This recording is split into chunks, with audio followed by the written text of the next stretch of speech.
I don't care what these papers say, you are not building a pipeline on my ranch. We have a court order. The sheriff is here to enforce it. When the sheriff's vehicle rolled onto my ranch that morning, I already knew something wasn't right. But I had no idea that a petty HOA complaint would turn into the most expensive mistake of their entire existence. The letter they filed claimed I was illegally diverting water, violating community guidelines, and operating unauthorized agricultural infrastructure. That alone was absurd. My ranch had been here long before their gated subdivision ever existed. What they didn't know, and what they never bothered to check, was that I held the original water rights to the entire basin their fancy neighborhood depended on. The same water their lawns, pools, fountains, and decorative landscaping relied on every single day. And once I realized they had called law enforcement on me over something I legally owned, I didn't feel anger first. I felt calm because I understood something they didn't. This wasn't a violation case, it was a paperwork war. And I had the original documents. The ranch didn't look like a place that would ever end up in a legal battle. It looked peaceful, almost untouched, stretching across wide open land with long dirt paths, weathered fencing, and irrigation lines that had been maintained for generations. The barn sat near the center of the property, painted and repainted over the years, holding the quiet history of cattle seasons, drought cycles, and early mornings that began before sunrise. And from the outside, it was just another rural property on the edge of town. But what most people didn't understand was that this land carried legal weight, not just acreage, not just soil, but water rights that had been established long before the surrounding area transformed into a polished suburban development. Too. My grandfather had secured those rights decades ago, back when the region was still largely agricultural. He didn't just farm the land, he documented everything. Water allocations were recorded with the county, tied directly to the parcel numbers, and updated as regulations evolved. And in those days, water wasn't treated as a lifestyle amenity. It was a survival infrastructure. Every canal, every diversion point was mapped and registered. That paperwork sat in a fireproof cabinet in the ranch office, thick folders filled with stamps, signatures, and amendments that traced back to the original agreements. It wasn't dramatic, it wasn't flashy, but it was solid. Years later, development began creeping closer. First came road expansions, then utility upgrades, then the construction signs. A subdivision was planned on the neighboring land. Eventually, it became a gated HOA community with neatly arranged houses, identical rooftops, trimmed hedges, and manicured lawns that looked almost artificial against the natural landscape. They advertised amenities heavily: community pools, decorative ponds, green belts, and landscaped entrances. It was presented as modern living in harmony with nature. What they didn't highlight in brochures was how dependent that lifestyle would be on consistent water flow. At the time the subdivision was approved, there were legal acknowledgments attached to the development permits. Pre-existing water rights had to be recognized. That wasn't optional. The county required documentation confirming that. Existing agricultural entitlements would not be infringed upon. I never paid much attention to the HOA itself during those early years. They were simply neighbors. I had no interest in their internal rules, and they had no authority over my land. The ranch was outside their jurisdiction. That was a fact. 3-4 years, everything remained calm. My operations stayed within agricultural guidelines. I maintained irrigation systems responsibly, rotated crops, managed livestock, and complied with environmental regulations. I never expanded beyond my legal capacity. There was no reason for conflict. The HOA existed behind its gates, and I existed beyond them. We occupied the same geography, but operated under completely different frameworks, and that changed when their landscaping demands started increasing. At first, it was subtle. The subdivision maintained lush lawns that required constant watering, especially during dry seasons. Decorative features like fountains and artificial ponds required replenishment. Homeowners expected uniform green spaces year-round, regardless of climate conditions. Over time, I noticed pressure increasing on the regional water supply. During drought advisories, the county would issue usage recommendations, and agricultural properties like mine would adjust accordingly. We understood cycles, we respected limitations, But the HOA community resisted reductions. They wanted their lawns untouched, their curb appeal intact, their amenities fully functional. I didn't interfere. I didn't comment. My water usage remained consistent with agricultural requirements. The ranch operated on scheduled irrigation cycles designed for efficiency. But I began hearing from neighboring landowners that the HOA board was discussing external water consumption impacts. That phrase struck me as odd. It implied blame without evidence. And then the letters started. They weren't aggressive at first. They came as formal notices on HOA letterhead stating that community members had reported visible water flow beyond permitted boundaries. The letters referenced possible diversion concerns and requested that I confirm compliance with unspecified guidelines. 4. I read each one carefully. Every time I compared their claims against my documentation. Nothing was inaccurate on my end. My water infrastructure had existed long before their neighborhood. My entitlements were legally registered and had priority status under county allocation records. Still, the tone of their communications shifted gradually. They began referencing community resource balance and shared environmental responsibility. That language sounded cooperative on the surface, but underneath it carried assumption that I was somehow part of their system. I wasn't. My ranch operated under independent agricultural rights, not HOA governance. One afternoon, a representative from the HOA approached the ranch boundary. He didn't cross onto my land, but he stood near the fence line, observing irrigation channels that ran through designated easements. He asked general questions about water flow and suggested there might be confusion about usage boundaries. I explained calmly that my rights were documented and recorded. I offered to provide copies if necessary. He seemed satisfied at the time, though slightly unsettled. I assumed the matter would end there. But instead of requesting documentation, the HOA escalated internally. Meetings were held. Emails circulated. Eventually, I learned through a county contact that the HOA board had discussed filing a formal complaint. That was the first moment I realized this wasn't just misunderstanding, it was strategy. They believed, incorrectly, that if they framed the situation as unauthorized diversion, authorities would intervene automatically. Perhaps they assumed rural properties rarely retained paperwork. Perhaps they believed water rights were vague or outdated. Whatever their reasoning, they decided to treat the situation as enforcement rather than negotiation. That was the moment the tone shifted from annoyance to seriousness. 5. I reviewed my files again. Every amendment, every certificate, every recorded update. Water rights in our state follow priority systems, and mine were historically senior to surrounding developments. That meant in times of scarcity, my rights weren't subordinate to newer residential claims. It was all documented. It had been this way for decades. The irony was that, if anything, the subdivision relied on downstream allocation agreements that intersected with infrastructure passing near my property.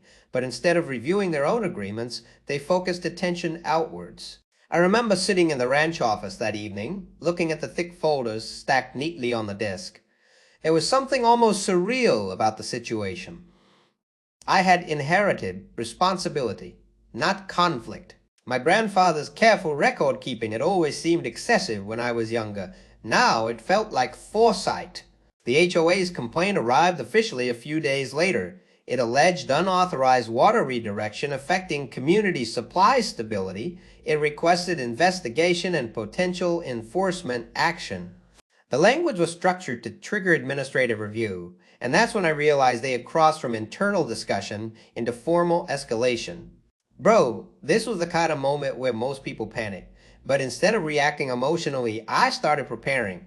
Because property disputes aren't won with arguments. They're won with documents. I organized everything. Copies were made. Historical maps were aligned with current boundary records.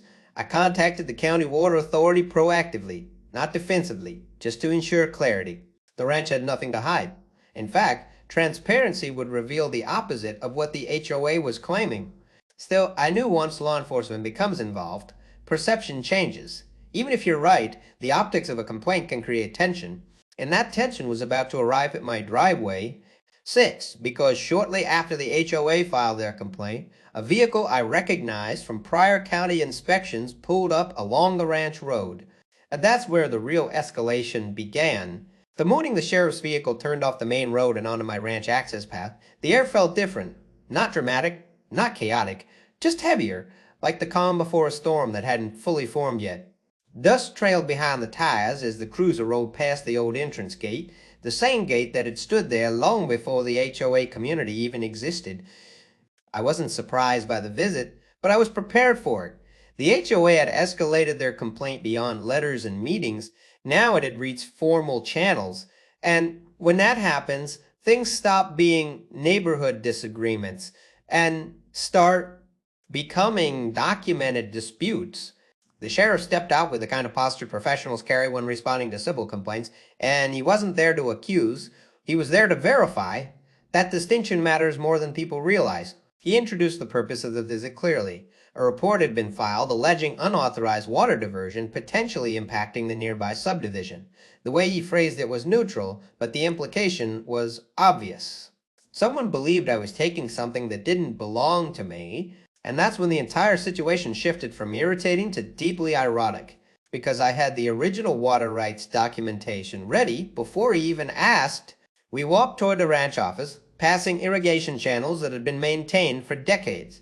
These weren't secret installations. They were visible, mapped systems designed for agricultural efficiency. Nothing hidden, nothing improvised. The infrastructure had been built according to county-approved plans tied directly to recorded entitlements.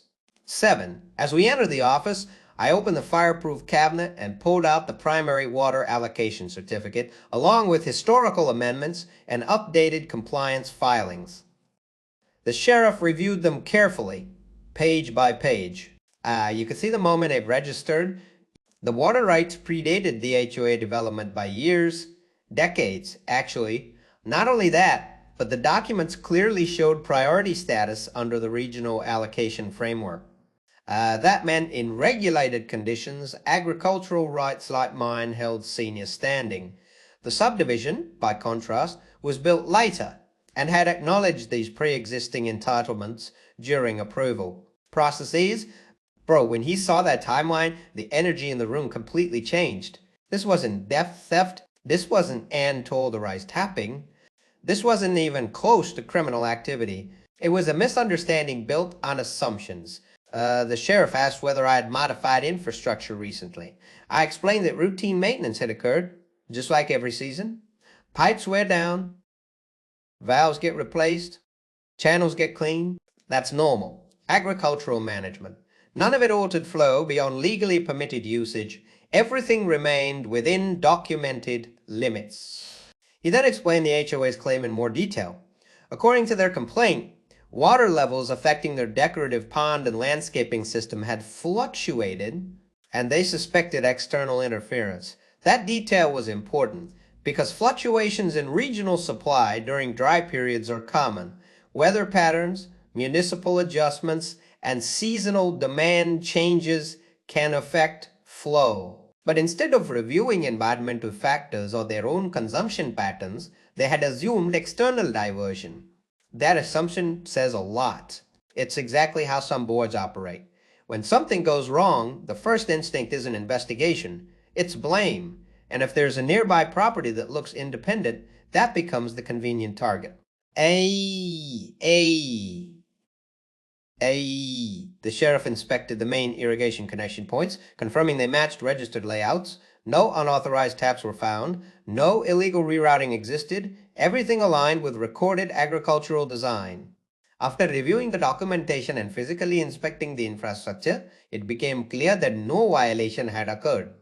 He told me honestly that this appeared to be a civil resource dispute rather than a criminal issue.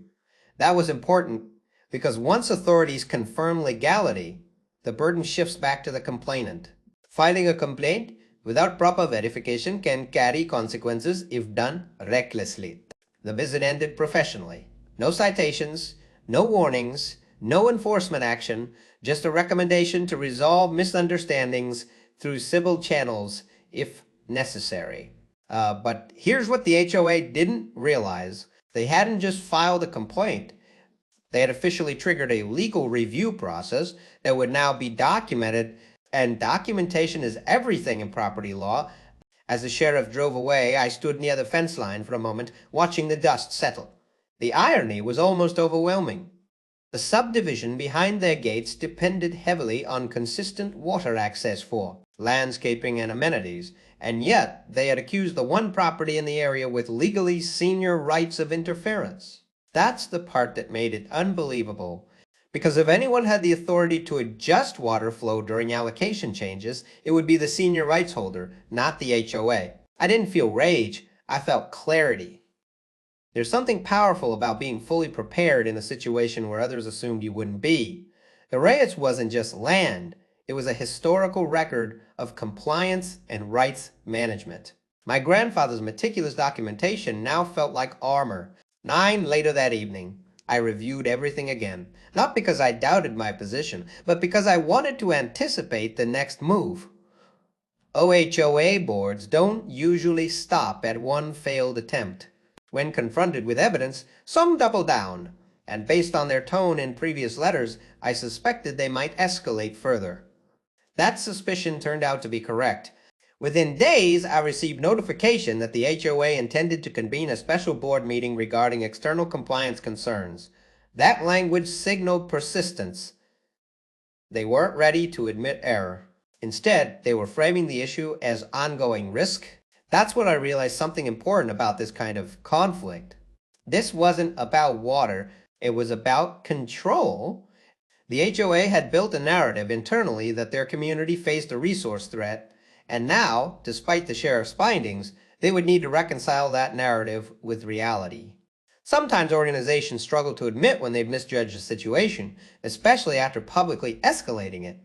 And that's where the story was headed next, because the complaint had failed, but the HOA wasn't done trying, and the next step they took would turn a misunderstanding into a full-blown property rights showdown. After the sheriff's visit confirmed that no criminal violation existed, I assumed the HOA would quietly retreat. That would have been the rational move. The investigation showed my water rights were valid, senior, and fully documented. There were no illegal connections, no unauthorized diversions, and no infrastructure outside approved agricultural design. In most situations, that should have ended the dispute. But HOA dynamics rarely operate on logic alone. Once a board commits publicly to a position, backing down can feel like losing authority. And authority inside gated communities is everything. 10. A few days after the sheriff left, I received a certified letter from the HOA's legal representative. This wasn't another casual complaint. This was formal language, structured carefully, citing community bylaws, environmental concerns, and alleged resource imbalance. The letter claimed that even if my rights existed historically, current usage patterns were adversely affecting community sustainability. I demanded proof of ongoing compliance and requested mediation. Bro, reading that felt surreal. They had already been shown documentation, the sheriff had verified everything, yet instead of acknowledging the findings, they reframed the argument. That's exactly how some organizations operate when they want to maintain narrative control. If the facts don't support the claim, change the framing. But here's where things shifted in my favor. Because while they were focused on my ranch infrastructure, I decided to examine something they overlooked entirely: their development approval records. I contacted the county planning office and requested full access to archived subdivision filings. As a landowner with affected rights, I was legally entitled to review documents tied to regional water allocations. What I found wasn't hidden, it was simply ignored. The HOA subdivision approval included explicit acknowledgement of pre-existing agricultural water entitlements. The developer had signed agreements confirming that their community would operate under the regional allocation system without infringing on senior rights. That clause wasn't buried, it was standard in development approvals near agricultural lands. And that meant something important. The HOA's legal structure depended on compliance with that original agreement. 11. If they were alleging that my lawful usage violated sustainability, then the burden wasn't on me to reduce rights. It would require evidence of overuse beyond allocation limits. And according to county records, My consumption had consistently remained within historical agricultural parameters. Meanwhile, their community consumption had increased significantly over the past decade. Expanded landscaping, additional amenities, and peak season water demands had raised their overall draw. That's not illegal, but it does mean their dependency had grown. This wasn't a zero-sum accusation, it was a documentation mismatch. When I reviewed their complaint carefully, I noticed something else. They referenced shared infrastructure stress. That phrase implied system-wide strain, but system-wide strain is typically evaluated by municipal authorities, not HOAs. An HOA doesn't control regional water distribution. They can manage internal property rules, but they don't have jurisdiction over legally established water rights. That realization changed my strategy. Instead of reacting defensively, I started assembling a complete chronological record. Not just my rights documentation, but their subdivisions, acknowledgement clauses, county compliance reports, and historical water flow data available through public records. I compiled everything into a structured file, not emotional responses, not arguments, just facts, because in disputes like this, the side that presents the cleanest documentation often prevails. While I was organizing materials, the HOA scheduled an emergency board meeting. I learned about it indirectly through a neighbor who lived in the subdivision but maintained a neutral relationship with both sides. Apparently, the board had begun discussing possible legal escalation. They were considering hiring outside counsel to challenge my rights claim. That part didn't worry me. What concerned me was their misunderstanding of how water rights law works. 12 senior agricultural rights are not easily overridden by residential governance structures. Challenging them requires proof of unlawful expansion or violation beyond entitlement limits, and there was none. Still, I anticipated that once legal counsel became involved, the tone would intensify. Attorneys often shift disputes from informal letters to structured demand correspondence, and that can escalate pressure. So I decided to prepare proactively. I contacted a water rights attorney with experience in agricultural entitlements, not because I needed to defend against wrongdoing, but because I wanted clarity on how to respond if litigation was initiated. The consultation confirmed what I already suspected. My rights were documented, senior, and legally enforceable. Unless evidence showed misuse beyond allocation, there was no basis for restriction. The attorney also explained something important. If the HOA continued filing unfounded complaints, it could potentially constitute harassment or bad faith escalation, especially since law enforcement had already reviewed and cleared the matter. Bro, that was the moment the balance started shifting, because suddenly the situation wasn't about me defending rights. It was about whether the HOA had acted responsibly. Meanwhile, inside the subdivision, tension was growing.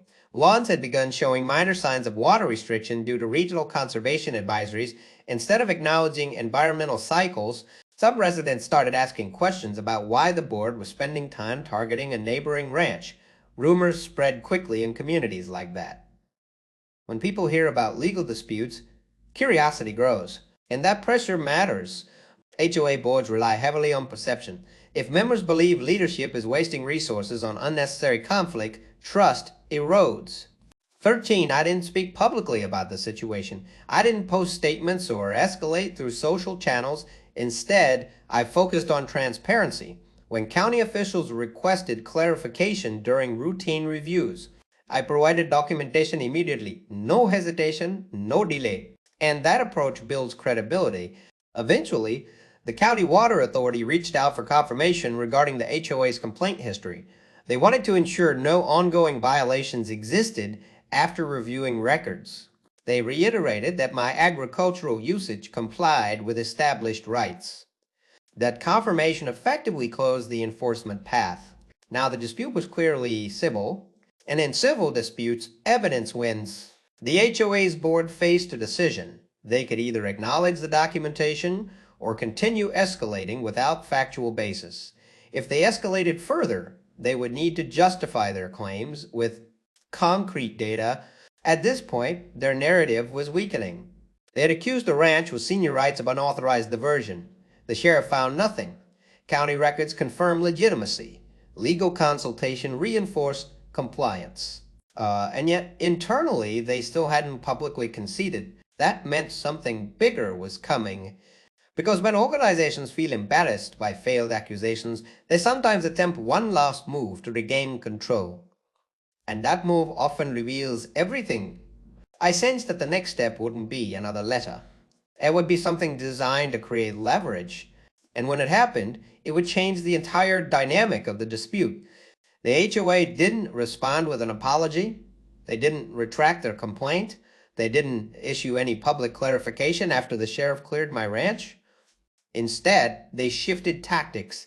And that's when I realized this wasn't about water anymore. It was about pressure. They couldn't win on facts, so they tried to win on process. 14. A week after the county confirmed my compliance, I received a new notice. This time not framed as a complaint, but as a formal compliance review request.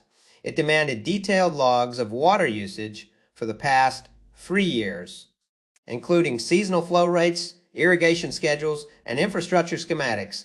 The tone suggested oversight authority, as if the HOA had regulatory power over my land. It didn't, but that didn't stop them from acting like it did. What made it worse was that they copied the letter to a regional administrative office, implying there was unresolved uncertainty. That's a classic escalation move. When one route fails, create the appearance of broader concern. It's not about legality at that point, it's about influence. Bro, that strategy is something you see everywhere in property disputes. If you can prove wrongdoing, try to overwhelm the other side with paperwork demands and bureaucratic friction. The goal isn't truth, the goal is exhaustion. But here's a problem with trying that against someone who already has organized documentation. I had everything. Usage laws were already recorded for agricultural reporting purposes. Irrigation schedules were standard seasonal operations. Infrastructure diagrams were filed with county permits. So instead of reacting emotionally, I responded professionally. I provided the requested documentation, complete, organized, time-stamped, and cross-referenced with historical water allocation records. Not because I owed them oversight, but because transparency eliminates leverage.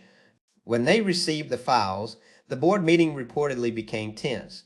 I didn't attend, obviously, but information travels fast in small communities. A neighbor later mentioned that some members questioned why the HOA was spending funds on external reviews when no evidence of violation existed. 15 others reportedly argued that if the rats' rights were senior, the board should focus on internal conservation rather than external disputes. That internal disagreement mattered because HOA power depends on unity. Once members start questioning leadership decisions, authority weakens. Still, the board attempted one more angle. They commissioned an independent water audit through a consulting firm, and the goal, as described in their announcement, was to ensure equitable distribution within shared regional systems. It sounded neutral, but it was clearly aimed at finding something to support their claim. The audit team contacted me for site access. I agreed immediately. Why wouldn't I? When you have nothing to hide, cooperation becomes an advantage. The consultant spent several hours inspecting irrigation channels, reviewing flow meters, and verifying connection points. They compared my recorded usage with county allocation data. They checked infrastructure alignment. They evaluated compliance with environmental guidelines. The result was predictable. No unauthorized diversion, no excess usage beyond entitlement, no infrastructure violation. The report, when finalized, reportedly confirmed that my ranch operated within historical agricultural rights and complied with regional water frameworks. That finding didn't just dismiss the HOA's accusation, it documented it as unsupported. And that's where things became interesting, because now there was a paper trail showing the HOA had initiated complaint escalation without evidence that changes risk calculations. Meanwhile, inside the subdivision, residents began asking why their HOA dues were funding repeated investigations that yielded no findings. That kind of scrutiny creates pressure. Boards don't like scrutiny, especially when it's internal. 16, I didn't gloat. I didn't make public statements. I stayed consistent, calm, professional. The ranch continued operating as normal, livestock, care, seasonal maintenance, routine irrigation, no changes. But the HOA wasn't at finish. Their next move was subtle. Instead of targeting water rights directly, they began sending notices referencing boundary resource impacts. They suggested that irrigation runoff might affect adjacent landscaping.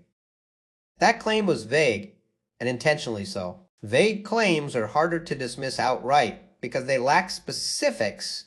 So I requested clarification in writing. If there was a concern about runoff, they needed to identify measurable impact. There was none. The irrigation channels on my land were designed for controlled agricultural absorption. They didn't discharge into subdivision property. They followed historical easements established long before the HOA existed. When confronted with that information, silence followed. And silence in disputes like this is telling. At this stage, I started noticing something else. Some members of the subdivision seemed more cautious during conversations near the property line. Not hostile, just aware. When people realize a conflict isn't as simple as they assumed. Behavior changes. The sheriff's office also closed their file, marking the complaint as unfounded after documentation review. That's important because once law enforcement determines no violation occurred, repeated identical complaints can raise questions about intent. The HOA leadership now faced a dilemma. They had escalated publicly, they had involved law enforcement, they had initiated an audit, all of it confirmed compliance. Yet admitting error would undermine their authority. So instead of withdrawing, they slowed communication. Classic delay tactic. Sometimes organizations hope that time will reduce attention, but documentation doesn't disappear. Records remain. 17. And during that time, something unexpected happened. Regional water advisory shifted due to seasonal patterns. The county issued conservation guidelines for all users, not restrictions, guidelines. The HOA community began receiving notices encouraging reduced landscaping irrigation. Some residents adjusted immediately, others complained. And that's when I realized the real vulnerability. The subdivision depended heavily on water-intensive aesthetics. If conservation measures tightened, their costs would rise. My ranch, however, already operated under agricultural efficiency standards. I had been managing seasonal variability for decades. In other words, I was already compliant with conservation realities. The HOA, on the other hand, was adjusting to them. That contrast started becoming visible, and internally, I suspect some board members began to see that targeting me had been a distraction from their actual operational challenges. The escalation phase was losing momentum. They had tried compliance pressures. They had tried administrative escalation. They had tried audits. Each time, the documentation reinforced the same confusion. No violation, no diversion, no infringement. And now, the paper trail showed something else entirely. Their repeated claims lacked evidence. That realization set the stage for what came next. Because when narrative fails, some groups attempt leverage through policy reinterpretation. And that move would force the issue into a more formal legal environment, which meant the conflict was about to transform again. 18, by the time the HOA shifted into their next strategy, the tone had changed completely. The casual letters were gone, and the vague sustainability complaints were gone. Now everything arrived through formal channels, written in dense legal language that felt designed more to intimidate than to inform. There's a common escalation pattern in property disputes when emotional pressure doesn't work and documentation. Holds up. Organizations sometimes pivot to procedural complexity, not because they have stronger evidence, but because they hope complexity creates confusion. The new notice referenced interpretation of historical allocation boundaries and suggested that while my rights were recognized, the HOA believed there might be modern adjustments required for equitable regional management.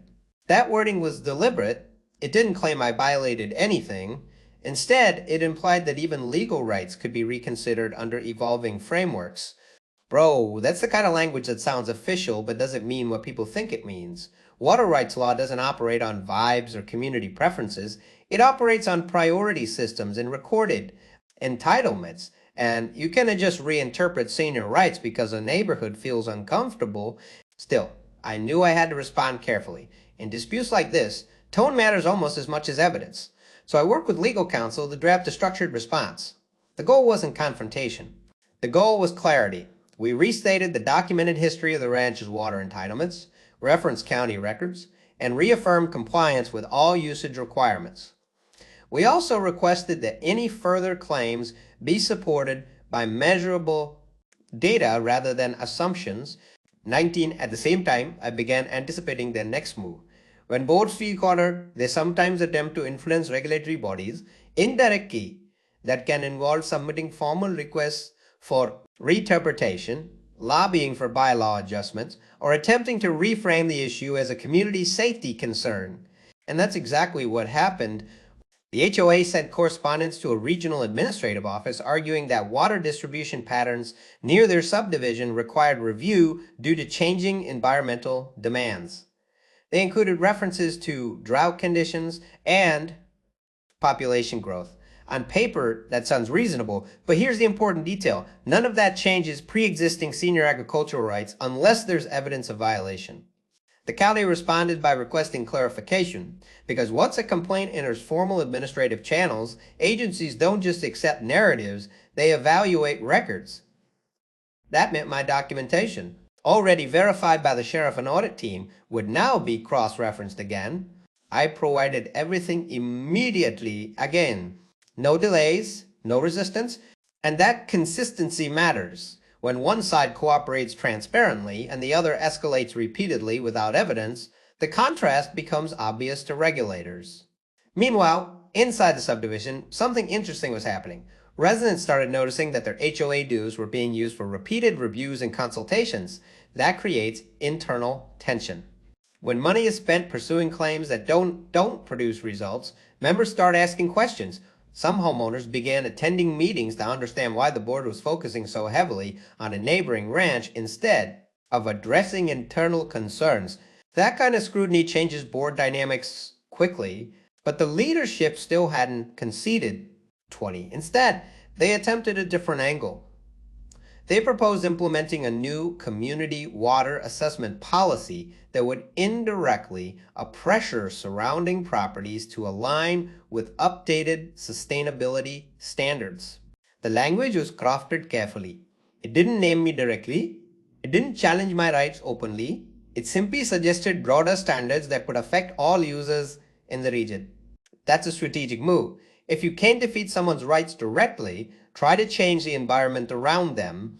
However, water rights law protects senior entitlements precisely to prevent that kind of retroactive pressure. When I reviewed the proposed policy language, it became clear that it couldn't override existing recorded allocations. At most, it could apply to internal HOA infrastructure. It had no authority over my ranch operations. So I documented that too. Every time they adjusted strategy, I responded with calm record keeping, no emotional posts, no public arguments, just paperwork. Bro, I can't stress this enough. In real property disputes, the person who stays organized usually wins, not because they shout louder, but because systems respect documentation. Around this time, something subtle changed in how local officials interacted with the situation. Instead of treating it as an active dispute, they began referencing it as a resolved complaint during routine conversations. That's significant. It signals institutional closure on enforcement concerns. The sheriff's report remained on file as a concluded investigation with no violations found. The independent audit report confirmed compliance. The county records reaffirmed senior water rights. At this point, the HOA's position relied entirely on reinterpretation rather than evidence, and reinterpretation without legal basis doesn't hold. 21. Internally, I think the board began realizing that continuing escalation could expose them to criticism from their own members, because if they pursued legal action without grounds, it could result in unnecessary expenses or even liability. Concerns. Still, they attempted one final procedural maneuver in this phase. They requested mediation. On the surface, mediation sounds reasonable. It's designed to resolve disputes without litigation. But in this context, mediation wasn't about compromise. It was about attempting to pressure a settlement that might modify usage behavior voluntarily. I agreed to mediation immediately, not because I needed to, but because transparency in a neutral setting would only reinforce my position. During preparations for mediation, both sides were required to submit summaries of their claims. My submission focused on documented rights, compliance history, and verification by authorities. The HOA's submission emphasized sustainability concerns and community impact. The difference was clear even in tone. One side referenced records, the other referenced interpretation. That distinction matters because in legal environments, evidence outweighs perception. As Chapter 4 progressed, it became obvious that their strategy was running out of leverage points. They had tried law enforcement, they had tried audits, they had tried administrative review. Now they were entering structured dispute resolution, and every step had reinforced the same outcome: no wrongdoing, no diversion, no infringement. Just a ranch operating within established senior rights. But even as the formal processes unfolded, I sensed something else brewing. Because when organizations invest this much effort into a claim and still fail, sometimes they attempt one last dramatic move to regain narrative control. And that move usually escalates everything to a public stage, which meant the next chapter would not be quiet. And it would force visibility. 22 and visibility changes power dynamics fast.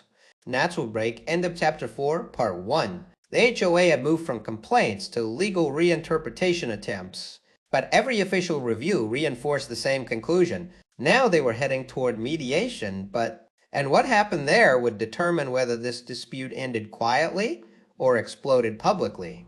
Mediation was scheduled in what the county described as a neutral administrative facility, the kind of place designed to de-escalate disputes before they turned into lawsuits. The expectation, at least on paper, was simple. Both parties present their claims, review the documentation, and attempt a reasonable resolution. In reality, mediation often reveals something else entirely, not just the facts of a case, but how far each side is willing to stretch those facts under pressure. I arrived with a complete record, not just my own water rights documentation, but also the sheriff's report, the independent audit findings, county allocation records, and historical filings tied to the ranch. Everything was organized chronologically, indexed, and cross-referenced. I wasn't trying to overwhelm anyone. I was making sure nothing could be misrepresented or misunderstood. The HOA arrived with something very different. Their submission packet was thick, but it relied heavily on interpretation rather than verification.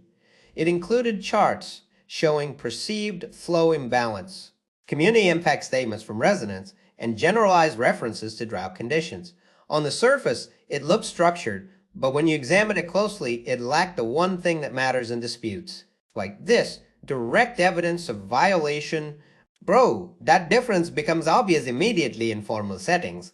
One side is presenting facts that can be traced, the other side is presenting concerns that can be measured.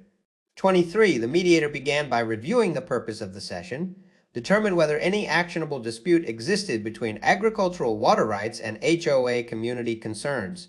That framing alone already leaned toward neutrality. It acknowledged that both sides might have legitimacy, but also required proof for any claim of wrongdoing. The HOA representative spoke first. Their argument focused on regional strain, community sustainability, and shared environmental responsibility. They suggested that even if my rights were technically valid, their impact on surrounding usage patterns justified some form of voluntary adjustment. And that's where the key misunderstanding kept repeating itself, but validity of rights does not depend on neighboring convenience. It depends on legal entitlement. When it was my turn, I didn't argue emotionally, I didn't respond to their framing, I simply walked through the documentation. Historical, water rights, county registration, priority classification, maintenance logs, usage reports, sheriff verification, independent audit confirmation, each piece aligned with the next. And the mediator noticed that alignment, because consistency matters more than volume. At one point, the HOA attempted to introduce community testimony regarding visible water scarcity and landscaping. The mediator paused that line of discussion and clarified something important. Subjective experience does not override recorded allocation law. That moment changed the tone in the room. You could feel the shift. The HOA wasn't just being challenged. Their argument structure was being dismantled in real time. Still, they persisted. They proposed a compromise that I voluntarily reduce water usage during peak seasons for community harmony. That phrasing was strategic. It wasn't a legal requirement. It was social pressure disguised as cooperation. But here's the issue. 24, I was already operating within regulated agricultural efficiency standards. Any additional reduction would have affected livestock operations and crop cycles without any legal obligation to do so. So I declined respectfully and provided documentation showing compliance with conservation guidelines already in place. The mediator then asked a direct question to the HOA whether they had any evidence of actual violation of allocated water rights. There was a pause, a long one, and that pause said everything, because there wasn't any, not from the sheriff's investigation, not from the audit, not from county review, not from their own submitted materials. At that point, mediation stopped being about negotiation and became about clarification. The HOA's argument shifted again. This time they suggested that while there may not be a violation, the historical agreements might need modern reinterpretation due to evolving environmental conditions. That phrase again, reinterpretation, it kept appearing because it was their only remaining strategy. But reinterpretation without legal authority doesn't create enforceable change. The mediator explained this carefully. Senior water rights, once established and recorded, cannot be altered through community preference or HOA policy. Any modification would require legislative or regulatory action at a state level, not internal community processes. And that was the moment the entire structure of their argument collapsed, because everything they had built depended on the assumption that influence could replace law. It can't. Bro, watching that unfold in real time is wild. You can literally see the moment someone realizes their strategy doesn't apply in the system they're operating in. 25. After a brief recess, the HOA representative attempted one final argument. They suggested that continued disagreement could lead to ongoing community friction and implied that cooperation would be better for everyone involved. But even that framing fell flat because the mediator redirected the conversation back to documentation, and documentation didn't support their claim. Not even slightly. The mediation ended without agreement. No settlement, no modification of rights, no imposed changes, just a formal acknowledgement that no actionable violation had been demonstrated. That outcome matters more than people realize, because in structured disputes, no finding of violation is not neutral. It is a confirmation that the claim lacked enforceable basis. After the session ended, I stayed briefly to ensure all filings were correctly recorded. The HOA representatives left quickly. No confrontation, no follow-up statements, just silence. And that silence was different from earlier phases. Earlier silence had felt like delay. This silence felt like recalibration, because now they had exhausted every formal pathway available to them. Enforcement, audit, administrative review, and mediation. Every system they tried had returned the same result. No wrongdoing, no diversion, no legal basis for restriction. And when that happens, organizations are left with only one remaining option. If they still want to push forward, they have to either escalate publicly or abandon the claim entirely. On the drive back to the ranch, I thought about how quickly this had evolved from a complaint into a multi-layered legal review. What started as HOA frustration over landscaping water had turned into a full examination of property law, regulatory compliance, and historical entitlement rights. And through all of it, the ranch never deviated from standard operation. That consistency was the key, not aggression, not retaliation, just documentation and compliance. 26. But I also knew something else. The HOA board now faced pressure from within. Members would eventually ask why multiple investigations produced nothing, why funds were spent without resolution, why the ranch next door kept being pulled into disputes that didn't result in findings. And when internal pressure builds, leadership usually responds in one of two ways: correction or escalation. Based on everything so far, escalation still seemed possible, which meant the conflict wasn't fully over yet. It was transitioning into its final phase. And final phases are where people stop playing procedural games and start making reputational decisions. That's when things get unpredictable. After mediation collapsed, the situation didn't quiet down the way most people expected. If anything, it shifted into a new phase, one that was less about legal arguments and more about perception. Because when formal systems stop producing favorable outcomes, some groups try to change the environment those outcomes exist in. And that's exactly what the HOA attempted next. It started with notices posted inside the subdivision. Not official legal filings, but internal communications framed as community updates. The language was careful, suggesting ongoing concerns about regional water stability and the importance of continued vigilance. My ranch wasn't named directly, but the implication was obvious. The goal wasn't to win in court anymore. It was to shape how residents interpreted the situation. What they didn't anticipate was how quickly that strategy would backfire. Residents had already seen multiple rounds of reviews, audits, and county confirmations. They had seen sheriff involvement conclude with no violations. They had seen mediation end without any enforceable findings. So when the board tried to reframe the issue again, the credibility gap became impossible to ignore. 27, inside the community, questions started circulating. Not accusations, questions. Why were HOA funds being used repeatedly on external consultations? Why did every formal review return the same result? Why was a neighboring ranch still being treated as a threat when every authority involved had cleared it? That shift matters more than most people realize. HOAs rely heavily on internal consensus. Once that consensus fractures, leadership loses control over the narrative. Bro, that's where things start slipping fast in real life. It's not the outside conflict that destroys authority, it's internal doubt. Meanwhile, I stay completely consistent. No public statements, no engagement with rumors. The ranch continued operating as normal, and every interaction with county officials remained professional and transparent. That consistency became its own form of defense, because when one side is reactive and the other remains steady, the contrast becomes obvious over time. Then came the moment that changed everything. A group of homeowners formally requested access to HOA financial records related to the ongoing water dispute expenses. That request triggered internal review obligations, and suddenly what had been framed as community protection was being evaluated as budget allocation. And that's when the HOA leadership faced the reality they had been avoiding.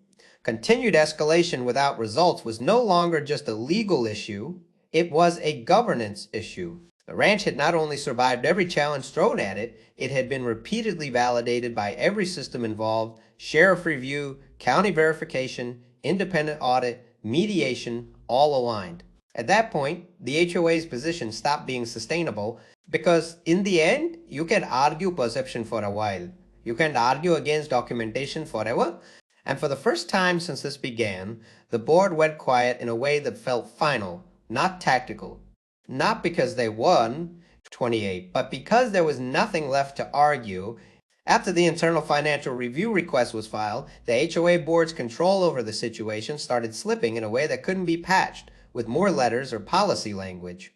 This wasn't about the ranch anymore in the way they originally framed it. It had become about accountability inside the subdivision itself.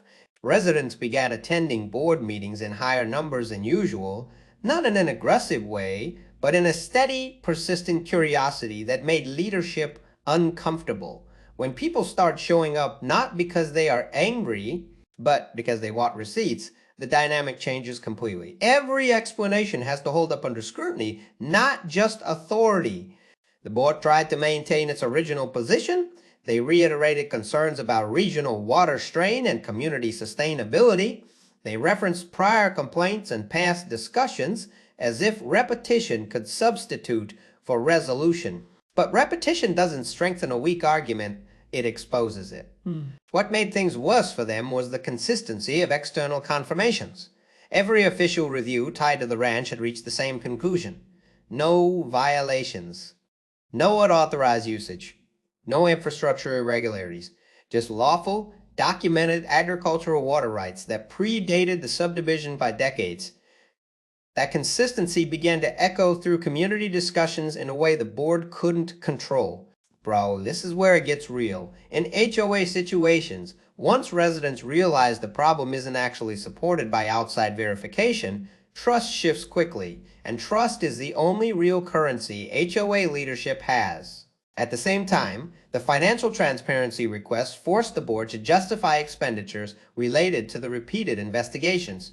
Consulting fees, administrative costs, external reviews, all of it was now under review by the very people funding it. 29. And when numbers stop being abstract and start appearing on line items, perception changes fast. Inside meetings, the tone shifted. Questions became more direct. Why was a resolved matter still being treated as active? Why had multiple independent findings been dismissed or reframed? Why was there continued focus on an external property instead of internal infrastructure priorities? And for the first time, the answers weren't landing. There was no new evidence, no new violation, no new angle that held up under documentation, just silence where certainty used to be. Meanwhile, I continued operating exactly as before. No escalation, no commentary. The ranch didn't change because it didn't need to. Everything about the situation had already been tested through formal systems, and every one of those systems had returned the same result. The shift wasn't happening on my side of the fence. It was happening on theirs. And the more they tried to reinforce their original narrative, the more fragile it became under simple, repeated questioning. Because once a community starts asking why, authority has to start answering with something stronger than assumption. And in this case, there was nothing stronger left to say. Looking back at everything that happened here, the most striking part isn't the sheriff visit, the HOA escalation, or even the mediation that went nowhere. It's how quickly a simple assumption turned into a full-blown legal and administrative spiral. One complaint, no solid verification, and suddenly multiple systems were involved. Law enforcement, county records, independent audits, and community governance, all pointing to the same conclusion that was there from the start. Bro, this is one of those situations where the paperwork did all the talking. No dramatic confrontation was needed. No big emotional moments. Just consistency, documentation, and patience while other people overplayed their assumptions. 30, and that's the real takeaway here. In property disputes, especially with HOAs, authority only goes as far as the evidence behind it. Once that evidence doesn't exist, everything built on top of it starts to collapse, slowly but completely.